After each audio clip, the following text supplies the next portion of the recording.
জয় গুরু।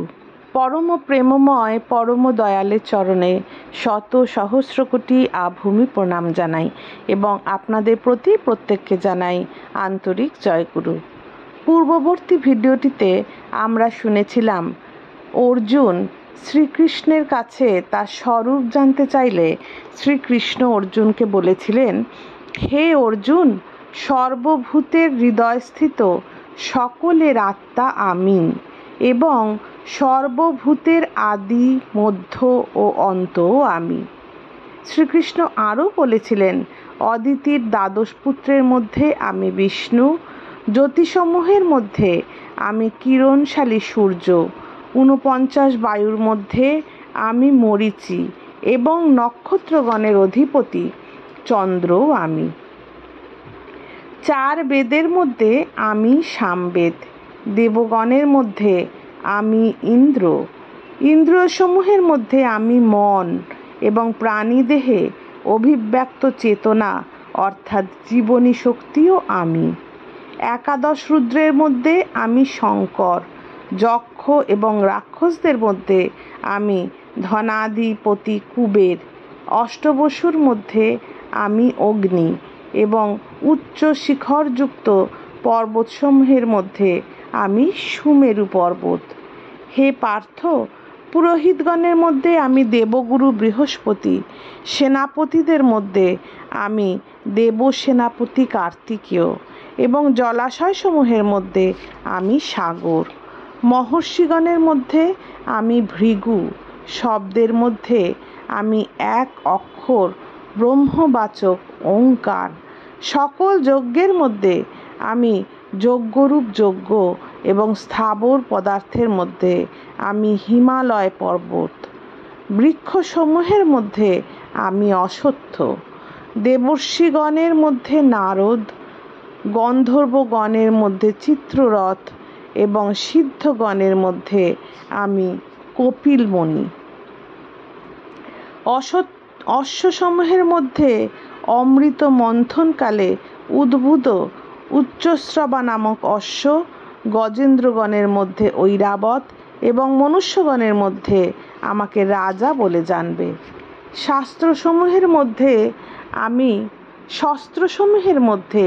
আমি বজ্র, গাভীগণের মধ্যে আমি কামধেনু, শাস্ত্রোক্ত নিয়ম অনুযায়ী সন্তান উৎপাদনের হেতু কাম আমি এবং সর্পগণের মধ্যে সর্পরাজ বাসুকীও আমি।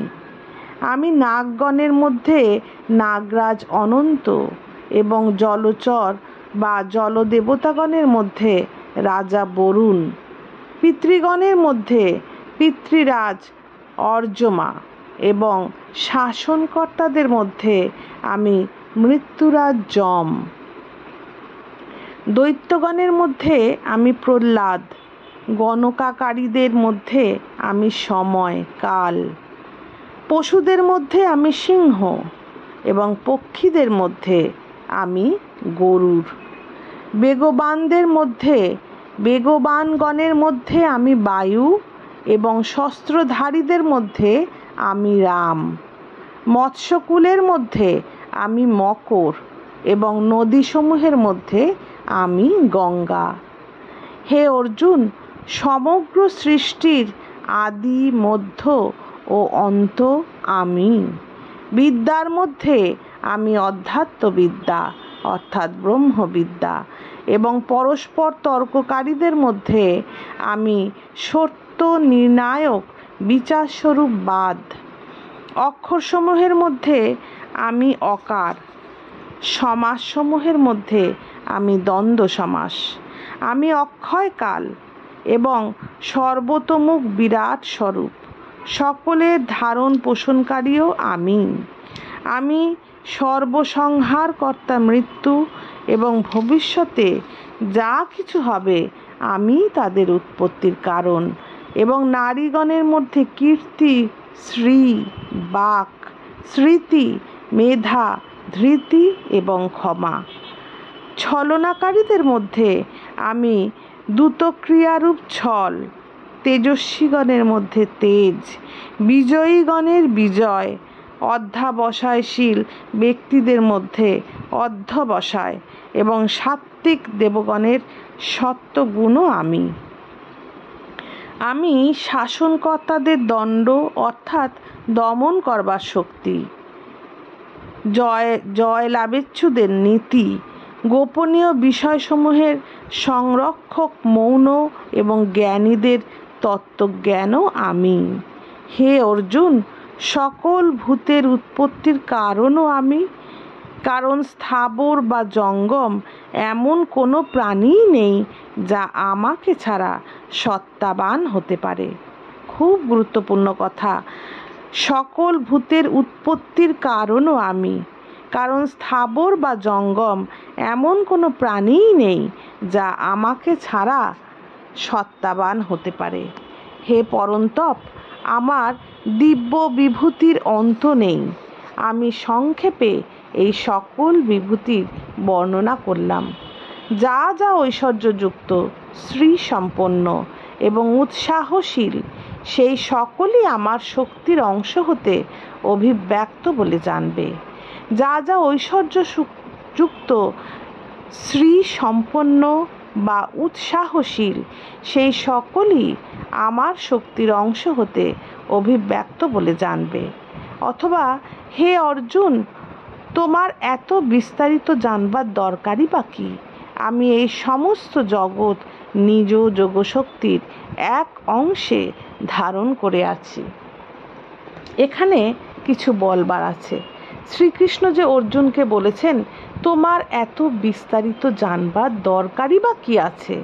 আসলে আমাদের জানবার বা জ্ঞান অর্জন করবার ক্ষমতাই বা কতটুকু? শ্রীকৃষ্ণ কে বা কেমন? ঈশ্বর কি? তার স্বরূপ কি?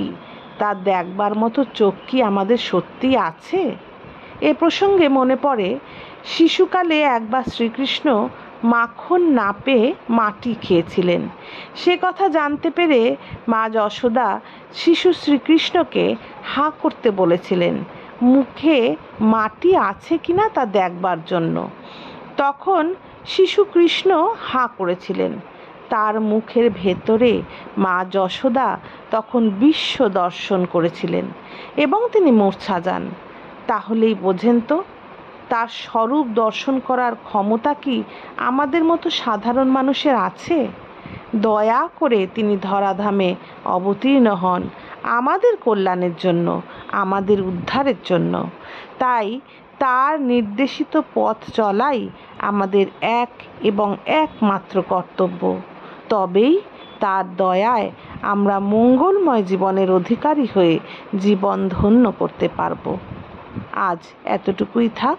জয় গুরু। বন্দে পুরুষোত্তমম।